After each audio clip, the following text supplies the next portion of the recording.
Bonjour, mon nom est Jean Chouinard du Service national du récit en adaptation scolaire. Dans le cadre de la présentation de la typologie des aides technologiques en éducation, nous allons aborder les aides à l'apprentissage et plus spécifiquement le volet compensation de limitations physiques et sensorielles. Avant de débuter, on va définir qu'est-ce qu'une aide à l'apprentissage. Évidemment, ce sont des aides technologiques principalement utilisées par les élèves pour développer leurs compétences et leurs connaissances.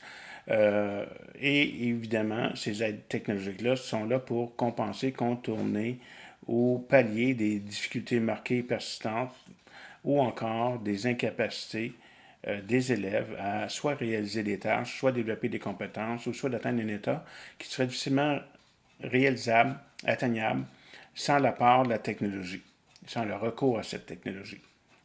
Alors donc, maintenant, abordons ce qu'on entend par compensation de limitations physiques et sensorielles.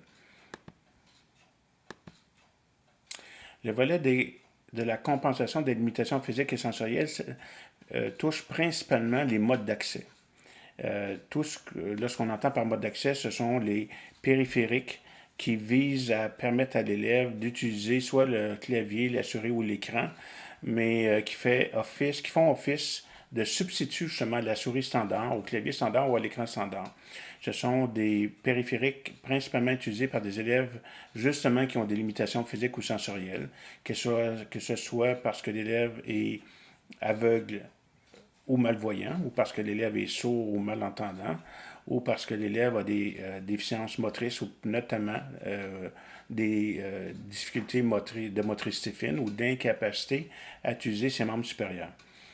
Lorsqu'on parle de substituer de la souris, on pense à des périphériques, par exemple, qui vont contourner souvent l'incapacité à manipuler une souris standard. On pourrait avoir des souris de type ergonomique avec une accentuation sur certains volets qui permettent une meilleure préhension de la souris.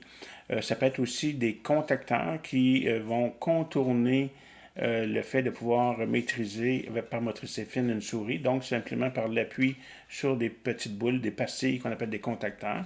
Ça pourrait être également une caméra à l'écran qui prend une partie du visage pour déterminer une zone de sélection, c'est-à-dire que c'est à partir du moment que c'est le mouvement de la tête qui fait en sorte de pouvoir déplacer la souris à l'écran et se substituer justement à la souris conventionnelle. Donc, il y a plusieurs modes qui font en sorte de contourner la difficulté de l'élève d'appréhender ou de prendre la souris pour mettre l'accent sur d'autres capacités. Ça peut être un sourcil, le visage ou d'autres membres qui permettent avec un périphérique de faire des sélections d'écran, de déplacer le curseur et le pointeur.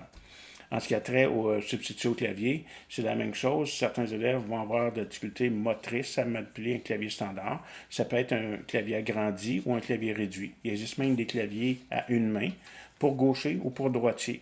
Donc, ce sont des caractéristiques qui vont faciliter la prise de notes au clavier en tenant compte des caractéristiques justement de l'élève, de ses difficultés et de ses capacités. Ça peut être des claviers incurvés. Il y a différents types de claviers qui permettent de se substituer au clavier standard. Tantôt, je notais un clavier, une souris à l'écran, mais il peut y avoir aussi des claviers à l'écran. Dans certains cas, on peut même cliquer par balayage à l'écran avec un mode qu'on appelle de temporisation.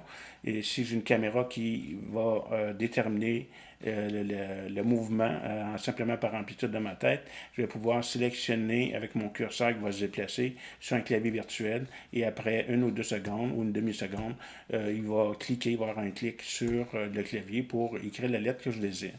Et la même chose au niveau de substitut à l'écran. Ça peut être un écran agrandi. Ça peut être aussi, dans le cas des aveugles, un clavier braille qui fait office d'écran qui permet ou avec une synthèse vocale qui permet de se substituer à l'écran pour permettre à cette personne d'avoir accès à l'information à l'écran de l'ordinateur. Donc, les modes d'accès, ce sont des substituts qui permettent à l'élève de pouvoir accéder à l'information et à produire de l'information.